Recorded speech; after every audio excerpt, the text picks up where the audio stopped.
शुभ संध्या। आइए नजर डालते हैं आज की खास खबरों पर। अजमेर की आना सागर झील बहा रही अपनी बदहाली पर आंसू। अजमेर जो कि अंतर्राष्ट्रीय ख्याति प्राप्त है और वर्तमान में अजमेर में उर्स का झंडा चढ़ चुका है। दरगाह से जुड़े पर्यटक का श्रद्धा का केंद्र आना सागर झील पर बना राम प्रसाद घाट से जल अपने साथ लेकर अपनी आस्था को बनाए रखते हैं, परंतु अजमेर का प्रशासन आना सागर झील पर कोई ध्यान नहीं दे रहा।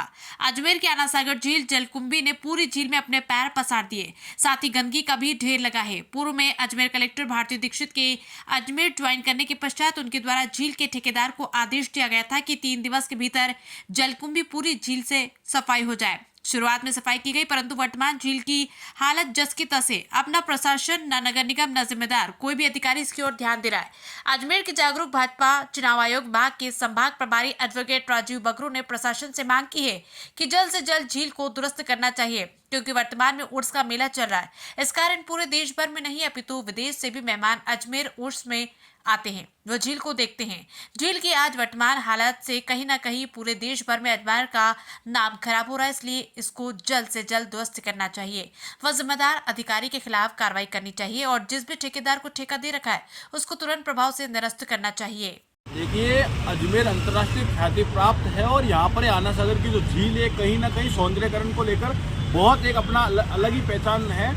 अजमेर अंतर्राष्ट्रीय के साथ यहाँ पर उर्स का भी फेयर भी चालू हो चुका है, झंडा चढ़ चुका है, परंतु इस झील की ओर प्रशासन पूरा मौन है, कोई इसकी ओर ध्यान नहीं दे रहा।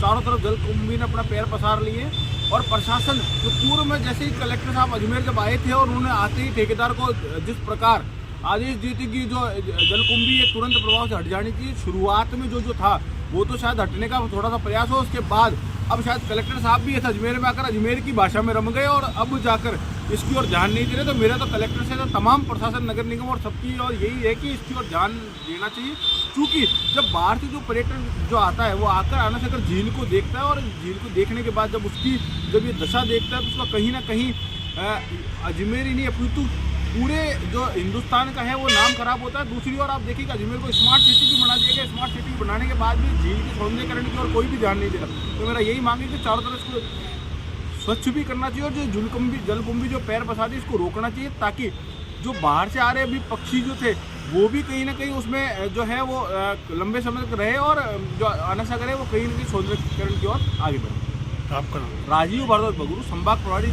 भाजपा चुनाव विभाग राजस्थान। अजमेर से हीरालाल नील की रिपोर्ट।